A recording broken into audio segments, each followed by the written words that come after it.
everyone. Today we're talking about 14.3 Day 1 linear regression. We're actually just doing the foundational vocab for this section. You'll actually do linear regressions on Monday. So to start out, we need to know what bivariate data is. And bivariate actually says what it means. Bi means two, variate means variable. It literally means two variables. So instead of just doing kind of like you did box and whisker plots the other day, instead of just looking at a value or just looking at a score or something like that, you're going to have two pieces of data that relate together. So like if you look right here, this could be the amount of time you spent playing video games versus your overall test score. We're just putting two values to each piece of data here, or your age and your hair length or something like that. It doesn't really matter what those two pieces of data are, but we're relating two things together. And we do that in a scatter plot. A scatter plot just is a visual way to see how two pieces of data relate to each other. So spend a lot of time playing video games, make a low test score. Okay, so what you're going to do next week is you're actually going to talk about what relationship you have between these scatter plots. Today, I just want you to use your eyeballs. Looking here, this guy looks like a line, so he is a linear. That's pretty easy. This one, if you look at these points, they look like a parabola, so this guy is a quadratic. Moving over here, this one seems to have no relationship, it's just a cluster. So does it have a relationship? No, not really, it's just sort of cluster. This last one here, does it have a relationship? This one's actually pretty clearly exponential, so that one be exponential. So next week, you're going to actually be plotting points on a downloadable calculator. We'll send out directions to you if you haven't already done so. And you're going to decide, is it exponential, is it quadratic, is it linear? For today, though, we're just going to talk about linear and how those things relate to each other. All right, so our next vocab word is correlation, which just tells you how are those two things related. So if one of those variables increases, does the other one increase or does it decrease? Going along with that is the correlation coefficient, which is the actual value of how closely related those two pieces of data are on a linear relationship. Okay, so that makes no sense until you explain it. Okay, so a positive correlation, so these are all positive, that means as one variable increases, so does the other. Okay, and it's perfect. This guy looks really, really good. So this would be the distance you walk and the number of calories you burn. So the more you walk, the more calories you burn. Okay, this one could be pretty strong but not perfect. The amount of time you study and your overall test grade. The more you study, the higher your grade, but it's not perfect. There's obviously some people who do better or worse, just depending on their natural ability. Things that have no correlation, that would be maybe your height and the amount of allowance your parents pay you. Okay? Short people and tall people can both get paid very little allowance or a lot of allowance. There's no correlation. So it's not going up, it's not going down, it's kind of just all scattered about. Those things are not related whatsoever to each other. They just happen to be just pieces of data. Okay, negative relation, that means as one thing increases, the other thing decreases. So the temperature outside and the number of people snowboarding. So as the temperature gets hotter outside, less and less people are snowboarding. So that has a negative relationship or negative correlation there. Okay, and the distance you drive and the amount of gas left in your car. The longer you drive, the less gas you have, and that's going to be perfect because we know our miles per gallon in our tanks of gas. So that guy's going to be perfect. Okay, so the idea of correlation has to do with positive and negative or no correlation. And you can also use words like strong or weak, things like that. But there actually is a numerical value, which you will calculate on Monday, and that's called the correlation coefficient, and it's the letter R.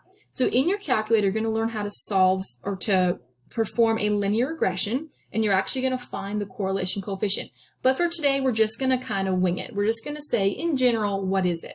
So information about the correlation coefficient, it tells you positive or negative. So the actual number is going to be positive or negative.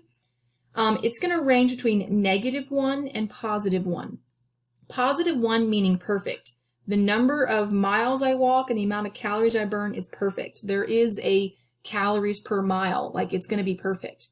That is a positive correlation with a relationship of 1. So it's a +1 correlation. On the other side is a perfect negative. Distance I drive, the amount of gas left in my car. It's a perfect relationship. So that's going to be a perfect -1. And then in the middle, when there's no relation whatsoever, that's going to be a 0. And in between there, you got to kind of use your eyeballs and just figure out, without the calculator, of course, you're just going to figure out, it's closer to 1 or it's closer to 0. So obviously this guy is closer to a perfect line than he is to a jumbled mess. So this guy might be like -0.8 or 0.9. This one is pretty close to a straight line, but not perfect. He'd be a +0.8 or a 0.9. This guy he's still going upwards, but he's pretty scattered out. So he might be a +0.4 or a +0.3. And it's really hard to tell just looking at it and get a perfect example, but you can get a general gist. This is probably a 0.9. This is probably a 0.3 or 0.4. This is definitely a negative something and a negative something. -0.9, -0.8, -0.2, -0.3, something like that. Okay? So just keep in mind, positive, upright, negatives going down, zeros got nothing going on, and you're just going to guess the best you can those values. All right, so for this bottom part here, it says estimate the values of R, which we could just guess, but I told you specifically -1, -0.5, 0, 1/2, or 1. Some of these I might not say are a -0.5 or a half, but close enough. All right, so looking at our first one here, we see that it looks pretty scattered.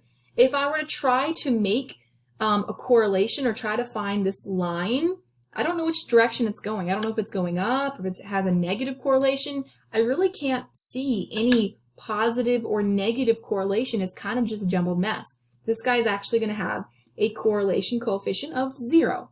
Mathematically, it might be closer to like 0.05 or 0.1, but just guessing, I'm going to say, it looks like 0 to me. Okay, this next one, I see that it's going downward, so automatically it's negative. My only options in this case are -0.5 or -1. Well, -1 is perfect. This guy is not perfect. He follows a pretty close line there, but there are stragglers hanging around, so he is going to be closest to a -0.5. Although if I were just guessing, I would say it's probably a -0.7 or -0.8, but in our problem, we only have the option of -0.5 and -1. Okay, looking at letter C here, it's obviously a positive, so it's going up, so it has to be +1 or +0.5. This guy is a perfect line, so he has to be correlation coefficient equals 1. All right, and last one, again, this has a positive correlation. I would say he's probably a strong correlation, but he is positive, and of the options I have, it's either a half or it's a 1, so it's definitely not a 1. So he's 0.5. Okay, so again, these are not perfect. Obviously, we just eyeballed it and just gave you specific values, but I know for a fact when it's positive, it's going to be going up. When it's negative, it's going down. If it's pretty close to a straight line, it's going to be closer to 1. If it's garbage, it's going to be closer to 0. All right, our last vocab word here is causation. We'll be discussing correlation versus causation. Causation specifically means a cause and effect relationship, meaning that one thing literally makes the other thing happen. One thing causes the other thing to happen. A correlation just means that two things are related pretty closely. They could have positive or negative correlation. One does not always mean the other. So two things could be related, but they don't actually cause each other to happen, which sounds confusing until you actually see an example. So looking at data points, if you look at the number of ice cream sales versus the number of forest fires, there's a pretty strong positive correlation, meaning the more ice cream sales there are, the more forest fires there are. But does buying ice cream make forest fires, or does having forest fires make you buy ice cream? No. These guys have a correlation, but not a causation. Actually, the cause for this is temperature. If you replace either one with the word temperature, so as ice cream sales increase, so does the temperature. Or as temperature increases, so does forest fires. So temperature is the causal relationship with both of these, but they do relate to each other. They have a positive correlation, but one does not cause the other to actually happen. Okay, so keep that in mind, that things can be related but not actually cause each other to happen. All right? So I here just said these are correlations. They could be causation or not, but I'm just saying correlation. I'm just saying decide if it's positive or negative. Okay, so temperature and hot chocolate sales. All right, so as temperature increases, what happens to the hot chocolate sales? Well, as temperature increases, if it's 90 degrees outside, you're less likely to buy hot chocolate. If it's 7 degrees outside, you're very likely to buy hot chocolate. So this actually has a negative correlation. And it'd probably actually be a pretty strong negative correlation. I'm just going to write neg, that's fine. Okay, study time and test grade. I'll do this here. All right, so study time and your grade. All right, as you study more, it makes sense that you would get a higher grade. As you study less, it makes sense you get a lesser grade, and that's going to have a positive correlation. Obviously, there's people who don't study at all and do really well, and there's people who study a ton and still fail. But in general, the vast majority of people who study a lot do well, and people who don't study at all do poorly. There is a positive correlation, and it's probably a pretty strong one. We could actually figure out that data on Monday, but for now, we're just saying positive or just negative. Okay, height and shoe size. Okay, so as your height increases, what happens to your shoe size? Okay, well, not always, but in general, somebody who is 7 feet tall is going to have a size, 13 shoe. Somebody who is 4 foot tall is going to have a pretty small shoe. Okay, there's obviously exceptions to the rule, but in general, the taller you are, the larger your shoe size. The shorter you are, the smaller your shoe size. So as one increases, the other increases. This guy has a positive correlation. Okay, and then last one, a man's age and the amount of hair on his head. Okay, the unfortunate truth. Okay, a man's age and the amount of hair on his head. Okay, and obviously there's exceptions. People die with full heads of hair, and some people are bald by the time they're 20. So there's exceptions to the rule, but in general, as a man is older, he's going to have less hair, and as a man is younger, he's going to have more hair. So in general, there is going to be a negative correlation. Okay, so just get the idea for today at least, whether it's a positive or negative. As one increases, does the other one increase as well, or does it decrease? As the man's age increases, the amount of hair he has decreases. All right, last thing is just which one describes a causal relationship? Which one makes the other one actually happen? Okay, so the higher the volume on a radio, the louder the sound will be. Okay, if I turn up the volume on my radio, does that make the sound go up? Yes, it does. So that is causal. The faster a student types a research paper, the more pages the paper will be. Okay, a student types very fast. Does that make them have more pages on their research paper? Well, no. They could type really fast 1 page and then quit, or they could type super, super slow and still have 20 pages. So one does not cause the other. There might be a correlation, but this guy is not causal. One does not cause the other. Okay? The shorter the distance driven, the less gasoline that will be used. Okay?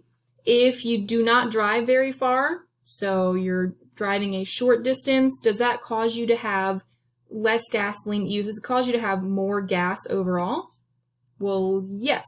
If you don't drive very far, you have more gas. The shorter you drive, the less gas you use. That definitely one causes the other. That is definitely causation. The slower the pace of a runner, the longer it will take the runner to finish. If you run slow, it takes you longer to finish. That one just in itself clearly is causal. And last one, the faster a person drives, the longer the distance they will go. So if you're driving 100 miles per hour, does that mean that you're going to go farther? Well, no. My neighbor drives like 80 miles per hour up the hill and goes a quarter mile and then drives 30 on the road down there. So the faster you drive doesn't mean the longer you'll go. You might get there quicker, but it doesn't mean you have to go 100 miles. So 100 miles per hour could mean you drive 10 feet. 20 miles per hour means you could drive 70 miles. I don't know. This does not cause the other, so that guy is not causal.